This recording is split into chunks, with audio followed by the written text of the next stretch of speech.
And you are weighing in on your experience with menopause. Many of you have questions about it as well. Someone on Facebook asked us, are hormone replacements bad to take, considering it having a hard time sleeping and hot flashes, not to mention weight gain? Another question coming in, I'm 50 and have yet to go through menopause, but Aunt Flo still makes her monthly visits. Is it possible to never go through menopause or hot flashes? Janice, I'm going to have you field that second question there about saying that she's still getting her periods. Is it possible to never go through menopause or have those symptoms? No, it'll eventually. It's going to come. Yeah, it'll eventually happen. Just wait. Okay, all right. And Laura, we've had a lot of questions about hormone therapy. Tell us a little bit about your perspective on this. We've heard from Janice about the research that they've done. Everything that starts to happen in menopause happens when we lose the estrogen. Replacing it is not a bad thing.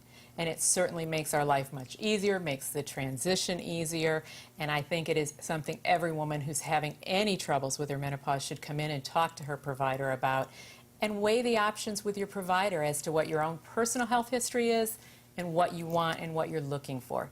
Are they bad to take? Absolutely not.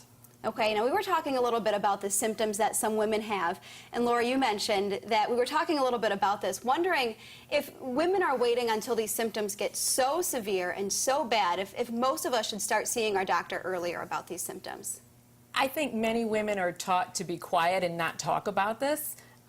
Certainly my mother didn't talk to me about it, even though she was a nurse and we should have. I think, yeah, you need to come in and start bringing this stuff up. The transition is a very hard time. You're caught between taking care of your adolescent children, your aging parents, and you put yourself on the back burner until you're so out of control that you're like, do something now. Right. And then I have to take longer to fix you. Come see me before you're in big trouble. It helps a lot. Okay, all right, and really, really quickly, Janice, can this affect your emotions? How can this affect your emotions? There is no question about it. Estrogen is an extremely important hormone in our body. And if you think about it, we have been on, we've had our daily estrogen since we were probably, well, even before 12 years of age or reaching puberty.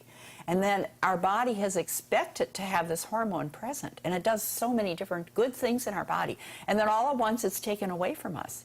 It's like almost like someone who's, a drug addict or something. In the sense that you really do go through the withdrawal. And that's what so many women suffer so much as they go through the perimenopausal phase of their life. Okay. Yeah. And estrogen is marvelous. And if women that still have their uterus, and they will usually give it estrogen with some progestin, right? Okay. And I think it's changing in the medical clinic. Community. So I'm hoping that there will be better news for women. Okay. All right. Thank you both. And Laura, as you mentioned, not enough people are talking about it, and that's why we're talking about it on Current.